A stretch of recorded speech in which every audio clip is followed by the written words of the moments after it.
Welcome to Moose Plays, everyone. I'm the Liquor Moose, and today we're going to go over team builder video for our second playoff match against Chris.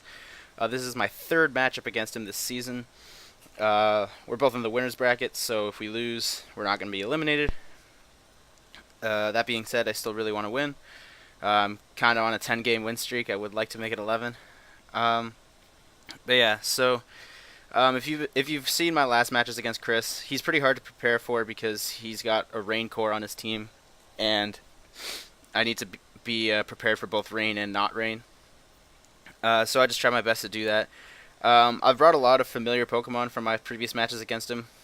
For example, this Choice Scarf Weavile.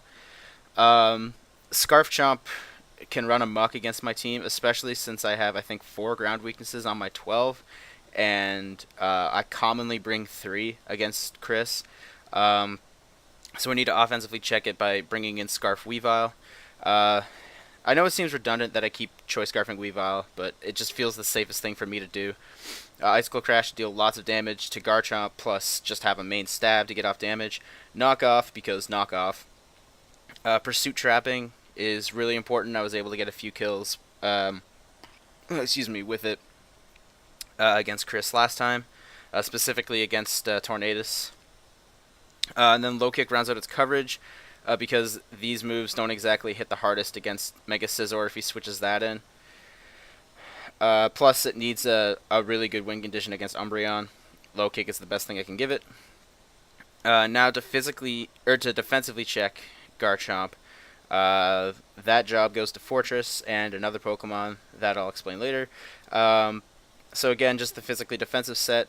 This is the same set I brought, I think, week 7 when I played him.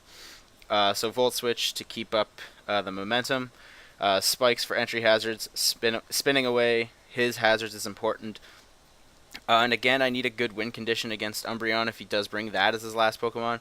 Toxic is by far the best way to do it, especially since Umbreon Synchronized can't poison Fortress back because of the Steel type. Then, we're going to go with Specially Defensive Heatran. For Chris bringing a Rain Core, this thing just has way too good of a match. And because he has Garchomp, he has just way too good of a matchup against the rest of his team for me to ignore. It resists both of Scizor's Stab, especially defensive variant like I'm bringing Walls, both Chandelure and Amoonguss. It does a very good job of dealing with Jolteon and Espeon. It was just way too good for me to not bring it, regardless of him having a good number of water types on his team. So again, just the leftover stuff. Flash Fire, so I can get the fire immunity to mostly be a switch into Chandelure if he brings it. Stealth Rock, because those are important. Lava Plume, because on a defensive set, I'd rather the consistency of Lava Plume over the power of Fire Blast.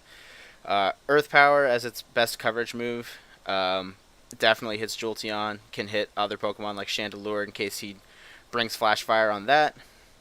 And then once again, if it comes down to Heatran versus Umbreon, I need Toxic in order to kill it. Plus, just getting Toxic on any Pokemon is always good. Next threat to answer is his Tornadus. And I found the best way to answer it both times when I played him before was Assault Vest Volcanion. Steam Eruption, even with only 8 special attack investment, will still do over 50%, so it's a guaranteed 2-hit KO on it. And his Hurricane, I think, can only do between 38 and 43 or something like that. So past the Steam Eruption, I just need the best coverage moves I can get.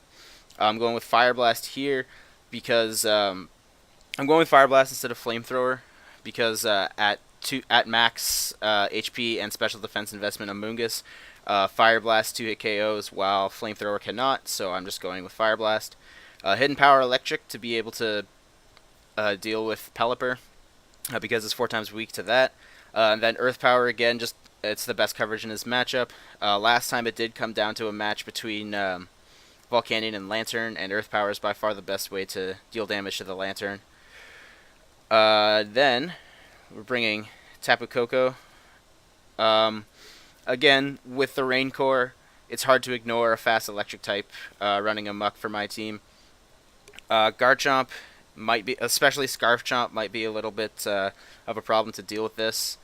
But past that, Thunderbolt will deal with Pelipper, plus just give it a really powerful stab to anything that doesn't resist it. Dazzling Gleam is a secondary stab specifically for Garchomp, and to get, I guess it hits Umbreon as well, and Hitmonchan. It's just to get some neutral coverage on some other Pokemon. For example, like Lantern could have Water Absorb, could have Volt Absorb. I'm not sure. So Dazzling Gleam's a safe click when he throws out Lantern if he brings it. Hidden Power Fire, specifically meant for Scizor. Once again, like with like Thunderbolt could take out a good chunk of his HP, but Hidden Power Fire, I couldn't resist the coverage on it.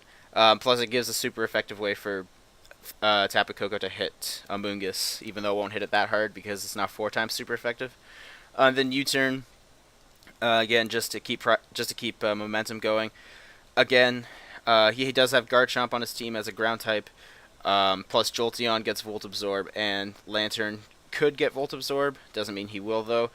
So I thought it would be safer to run U-turn instead of Volt Switch, just to keep the most momentum possible. Lastly, I'm bringing in Donphan. I honestly could not decide on a 6th Pokemon. I tried looking at a bunch of stuff. I thought I wanted to bring a ground resistance, but Virizion doesn't offensively check a lot of his Pokemon. Dodrio doesn't hit his Pokemon hard enough, even with the Swords Dance boost, and Mesprit just, I don't know. It isn't really what I wanted to do. I couldn't find anything that I wanted it to do other than Healing Wish, which is okay, but I kind of also wanted another attacker, so I went with the Donphan here. This thing can also be switched into Garchomp in case he brings Fire Fang to deal with Fortress. But then again, you could also have Ice Fang. I'm not really sure.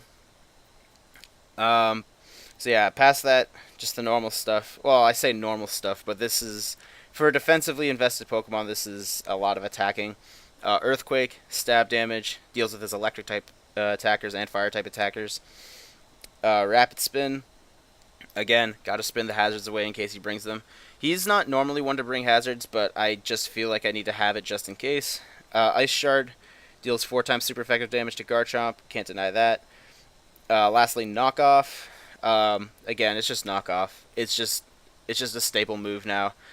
Any Pokemon that can get it normally runs it, so I'm bringing it. So yeah, this is my team. I'm really hoping that I can pull off a win this battle. I'd really like to keep my win streak alive going into the next round, and hopefully for the rest of the season, but who knows. If anything changes between the time of recording of this video and the time of the battle, I will let you know at the start of the battle. And other than that, thanks for watching, and we'll see you next time.